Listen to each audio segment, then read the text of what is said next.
¿Por qué el color azul es tan escaso en los animales? ¿Qué ave aprovecha el paso del ganado para alimentarse? ¿Puede reproducir el arquitecto Rafael Aranda del prestigioso estudio RCR las galerías de los tejones? ¿Nos podemos contagiar si nos cruzamos con una tortuga leprosa?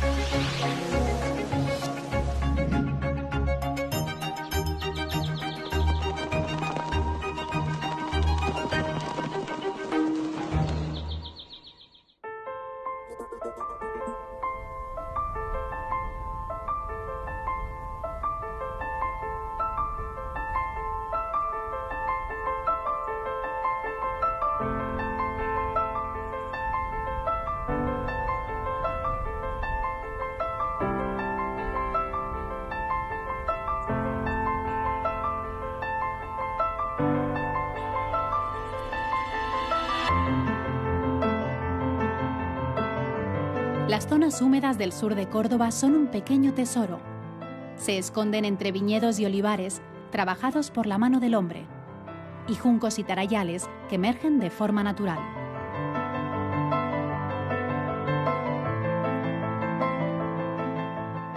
Reserva de la naturaleza desde 1989, estas lagunas tienen un valor extraordinario como lugar de hibernación y cría de aves migratorias. Pero no solo son importantes por su biodiversidad. Los humanos también nos beneficiamos de estos hábitats.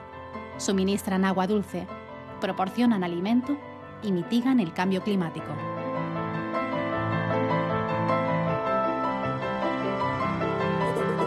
A día de hoy, la extensión y calidad de los humedales está disminuyendo en la mayoría de regiones del mundo.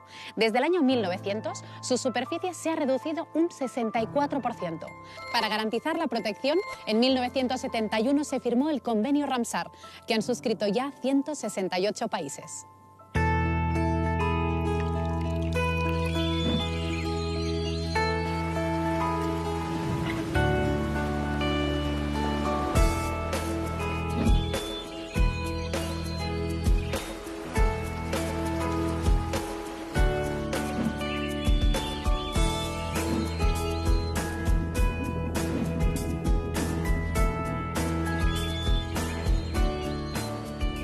Actualmente el convenio Ramsar incluye alrededor de 2.200 puntos en todo el mundo, que ocupan unos 210 millones de hectáreas, es decir, más de 4 veces la superficie de la península ibérica.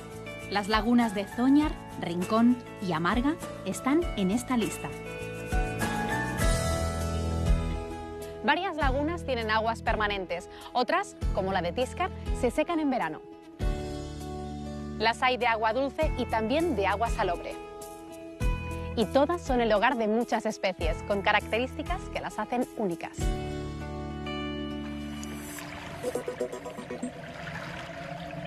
La laguna de Zóñar, aunque recibe el nombre de laguna, es en realidad un lago.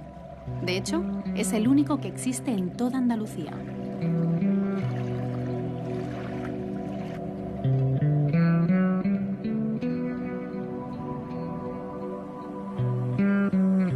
La principal diferencia entre un lago y una laguna es su profundidad. A partir de los 10 metros se considera un lago y Zóñar alcanza los 16 en el punto más hondo.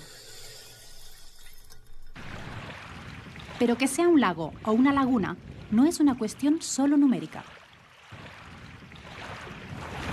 La profundidad condiciona el movimiento de la masa de agua y, por tanto, su ecología y los animales que viven aquí.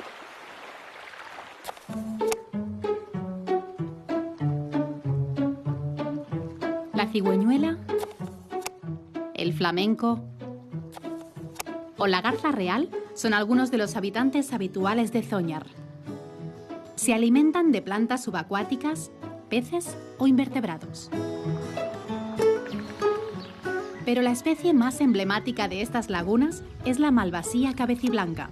Este pato es todo un símbolo de estos humedales. La malvasía estuvo a punto de desaparecer de Europa occidental en la década de los 70. La caza y la destrucción de su hábitat fue de tal magnitud que la especie se redujo a solo 22 ejemplares, que sobrevivieron en esta laguna.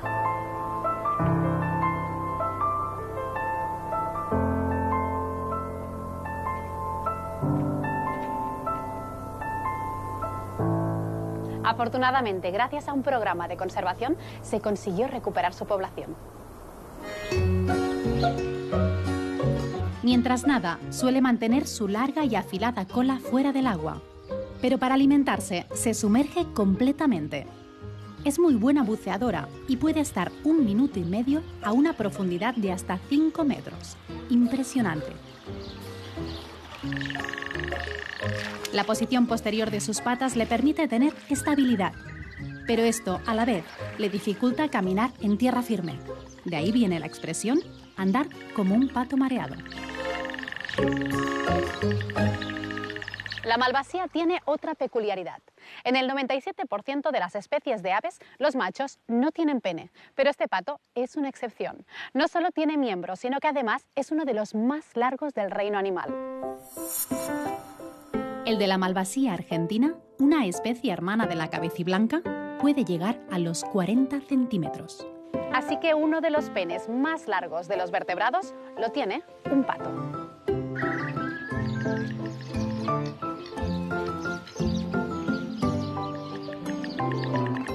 Durante la época de celo, el macho luce un pico azul muy llamativo. El de la hembra, en cambio, es oscuro.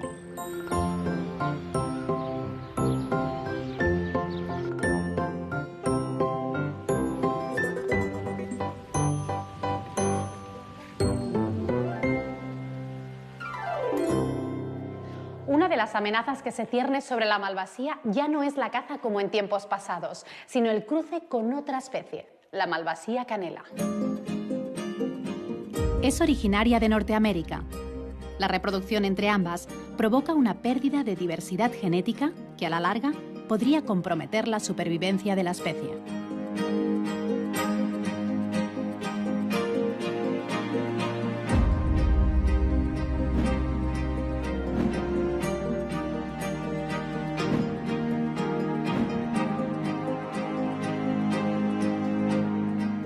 El origen del agua de Zóñar también condiciona su fauna.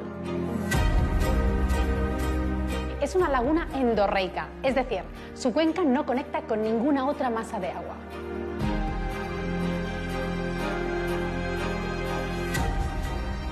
Este aislamiento provoca que de forma natural no haya peces. Los que habitan sus aguas los ha introducido el ser humano.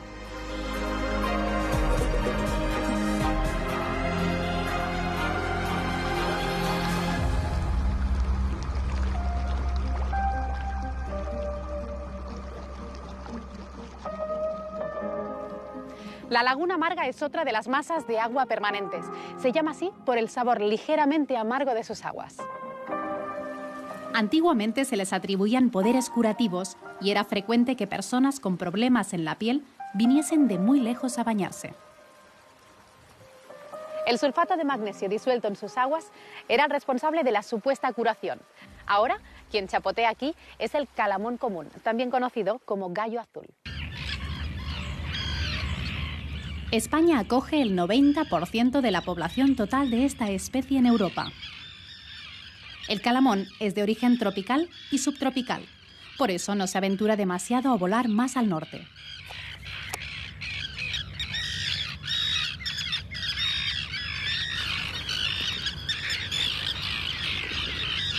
Su vuelo es bastante torpe, pero se desplaza con soltura entre las cañas y se escabulle entre ellas en caso de peligro.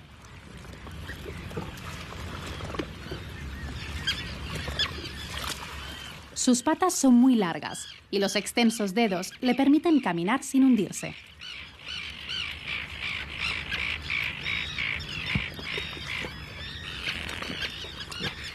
Los primates nos caracterizamos por nuestra capacidad prensil, que nos permite manipular objetos con precisión. Esta amplitud de movimientos no es habitual en el mundo animal, y menos aún entre las aves. El calamón común es un caso excepcional.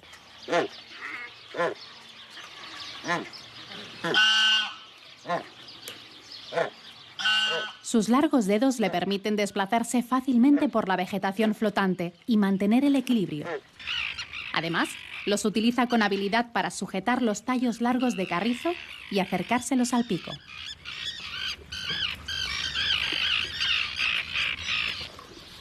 El calamón mantiene sus plumas en perfecto estado con un buen baño.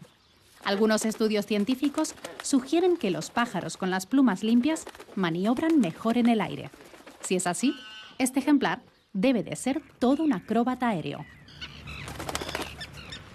La mayoría de animales deben su coloración a los pigmentos que producen o que obtienen a través de su alimentación. Los flamencos son rosados debido a los carotenoides, unas sustancias que contienen los crustáceos y algas que comen. Algunas especies exóticas como el tucán o el agapornis fabrican en determinadas células los pigmentos que colorean su plumaje. Pero el calamón presenta una característica bastante rara en la naturaleza. Es azul, un color poco habitual en los animales. Los alimentos azules de los que podría extraer el color son escasos. Además, en la naturaleza fabricar pigmentos azules consume mucha energía. Entonces, ¿por qué el calamón es azul? Lo que sucede es que algunos animales que vemos claramente azules, en realidad no lo son. Sorprendente, ¿no? Robert Hooke en 1665 e Isaac Newton en 1704 ya sospecharon que algo raro sucedía cuando la luz se reflejaba en determinadas superficies. Pero no fue hasta principios del siglo pasado cuando se acuñó el concepto color estructural, que ellos percibieron. En este tipo de coloración no hay ni un átomo de pigmento del color que observamos. Las microestructuras que forman la superficie de estos animales refractan la luz de tal forma que solo emiten una longitud de onda azulada.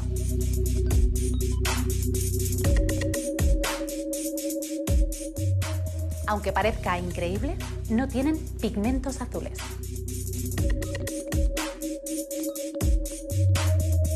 Es el mismo efecto que se produce sobre la superficie de un CD. Observamos muchos colores, pero en realidad es uniforme. Este reflejo que muestra los colores del arco iris es la iridiscencia, un caso concreto de coloración estructural. De hecho, si somos rigurosos, ningún color existe. Es una percepción que depende de muchos factores. Por ejemplo, el color de mi jersey para una persona podría ser verde y para otra azul, y las dos tendrían razón. Entre otros aspectos, el color que vemos depende de los pigmentos del objeto y de la luz con la que lo iluminemos. Bajo la luz blanca, este tomate y este pimiento parecen del color de los pigmentos que contienen, rojo y verde. Pero si iluminamos las hortalizas con luz roja, solo la que contiene los pigmentos rojos la vemos de ese color. El pimiento, en cambio, lo percibimos gris. Y si iluminamos con luz verde, sucede lo contrario.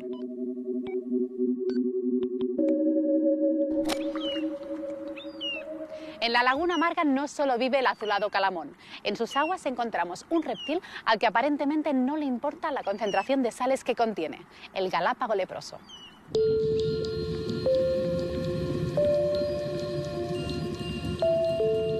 Es una tortuga de hábitos casi completamente acuáticos, pero a veces sale a descansar y a tomar el sol. Así regula su temperatura corporal.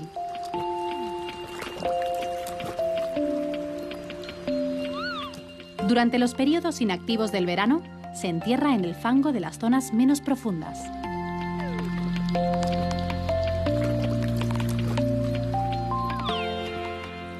El nombre de leproso no le viene porque padezca ninguna enfermedad, sino porque algunos ejemplares aparecen cubiertos de algas que se desprenden con las placas más externas del caparazón.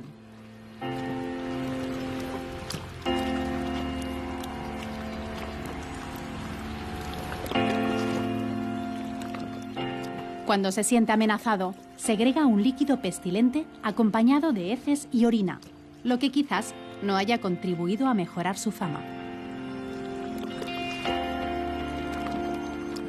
Las tortugas y los galápagos son de los pocos animales con un caparazón que los protege. Está formado por huesos modificados de la columna vertebral, costillas y otras partes del esqueleto. Es un diseño corporal que ha tenido éxito a lo largo de la evolución. Quizás por eso apenas ha sufrido cambios en los últimos 250 millones de años, cuando vivieron los antepasados de las primeras tortugas. El caparazón es un escudo casi inexpugnable, pero su peso limita la velocidad de desplazamiento. Según cuenta la leyenda, hubo una tortuga que sostuvo a sus espaldas ni más ni menos que a todo el planeta.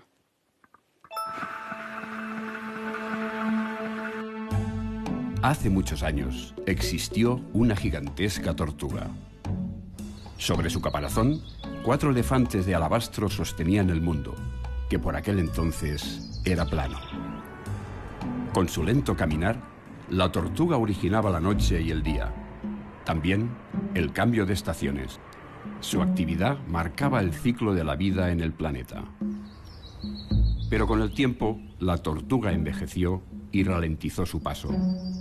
Los días se alargaron y las estaciones se detuvieron, lo que supuso toda una catástrofe para la población. Un buen día, una joven tortuga se cruzó en su camino y se ofreció a sustituirla. Sabia como era, para que el mundo no se tambalease durante el cambio, la vieja tortuga salió de su caparazón y lo ocupó la joven. Así, el ciclo de la vida recuperó la normalidad.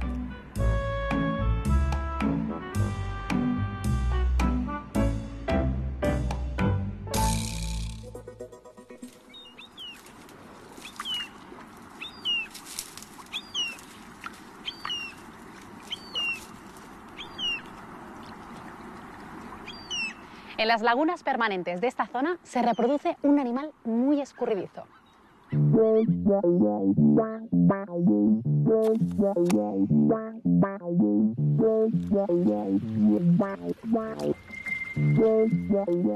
El sapo corredor es un anfibio terrestre, pero acude a la laguna a buscar pareja. En época de celo, exhibe un saco bucal muy desarrollado.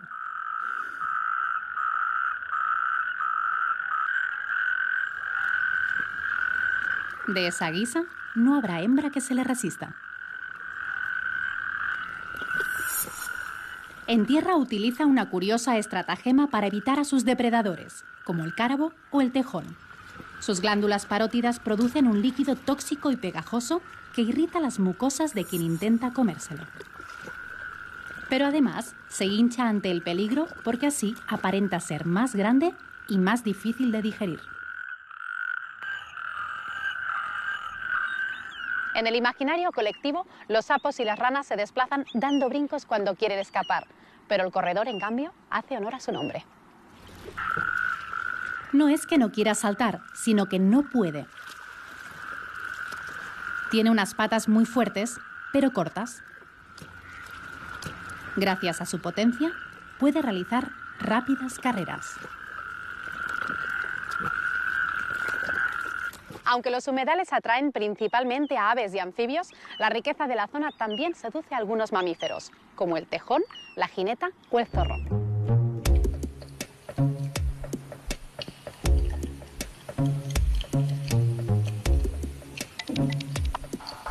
El tejón es un animal de hábitos principalmente nocturnos. Escarban la tierra para buscar lombrices, insectos o bayas.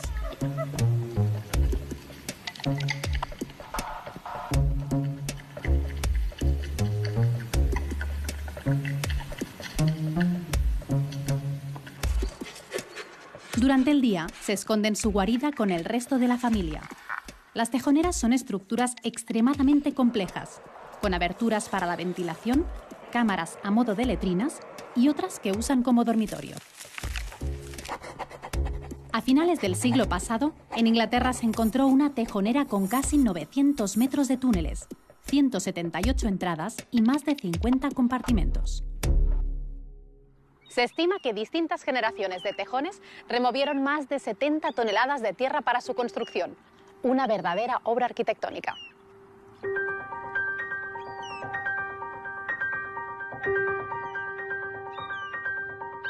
El tejón construye su guarida sin planos ni diseños previos. Sigue su intuición. En cambio, los humanos sí que necesitamos diseñar y planificar para construir obras como esta bodega. Los arquitectos identifican las necesidades de nuestra especie y las materializan en edificios. Pero la arquitectura actual va más allá. No se trata de que el espacio cumpla solo una función, sino de que además sea bello. El arquitecto Rafael Aranda es uno de los 3 fundadores del estudio RCR Arquitectas, que en 2017 ganó el premio Pritzker, considerado el Nobel de la Arquitectura.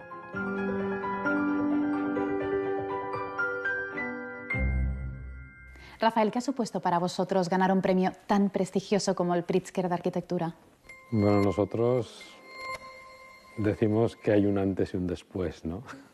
Y no porque nosotros hayamos cambiado, sino porque, bueno, de alguna manera sí que es verdad que se nos ve diferente, ¿no?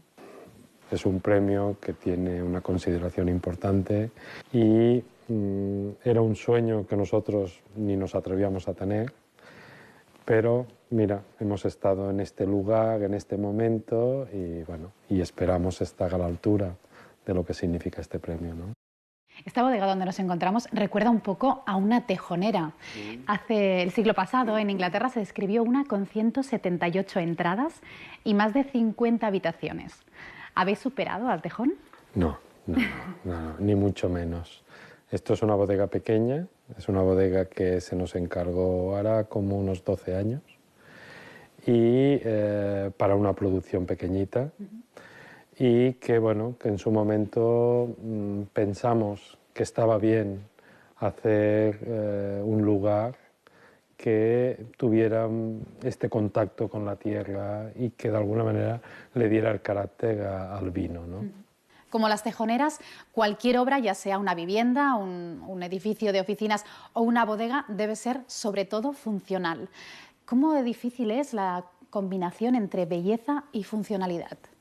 Para nosotros todo forma parte de lo mismo, ¿no? O sea, y no creemos, y siempre decimos que para nosotros solo hay una arquitectura.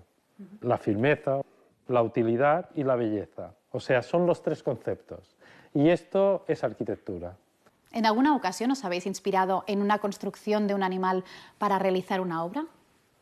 Nosotros, claramente, siempre nuestra referencia es la naturaleza. O sea, entendemos la arquitectura, nos gusta entender la arquitectura como formando parte de la naturaleza y por eso en diferentes proyectos intentamos reflexionar sobre, pues bueno, sí, sobre el paisaje en sí mismo o, por ejemplo, en este lugar me acuerdo que nos interesó todo el mundo de las cavernas. No es lo del tejón, pero tiene algo que ver, ¿no? ¿Sí? Claramente, en la naturaleza está todo. Está todo.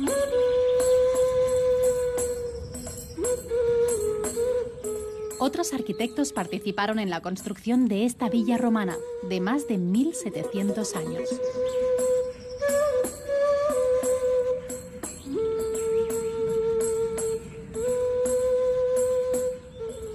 Este mosaico muestra cómo sus habitantes ya interactuaban de algún modo con la fauna de la zona. Una relación inevitable y estrecha que se ha mantenido hasta nuestros días.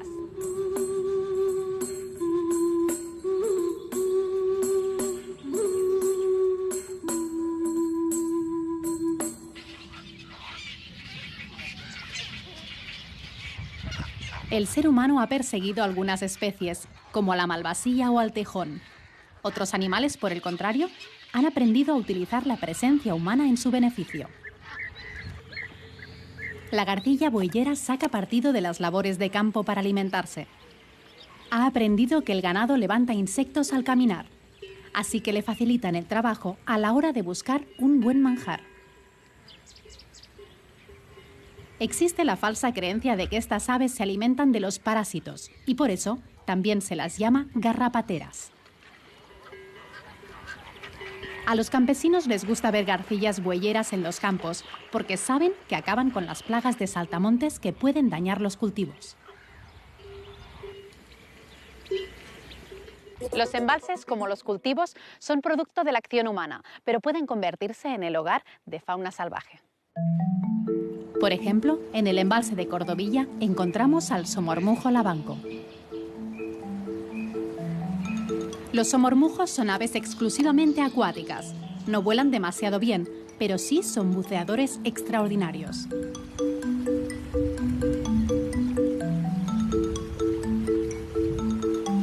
Su parada nupcial es muy llamativa.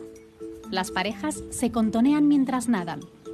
Erizan sus golas, enfrentan sus moños e imitan sus movimientos. En la fase final, se alzan y sostienen en el pico plantas acuáticas que han arrancado del fondo. Generalmente ponen entre 2 y 4 huevos. Apilan hierbas y ramas para construir el nido, que anclan en la vegetación acuática.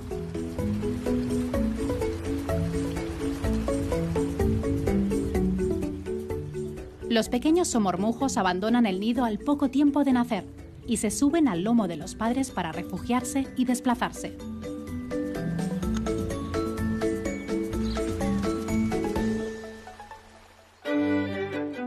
En la época victoriana, sus plumas se usaban para decorar extravagantes sombreros, hasta tal punto que la especie estuvo al borde de desaparecer en el Reino Unido y sus colonias. En el año 1900, la Royal Society británica emprendió una campaña contra el uso de plumas de aves salvajes, y la especie se empezó a recuperar.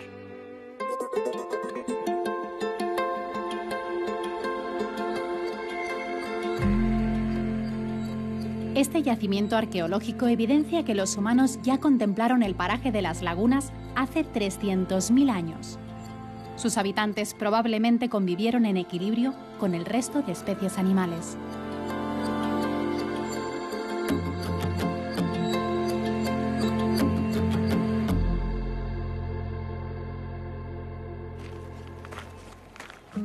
Ahora la contaminación y la explotación de los acuíferos son amenazas que se ciernen sobre los humedales. Su conservación no solo es imprescindible para la fauna que vive aquí, sino también para el llamado Homo sapiens.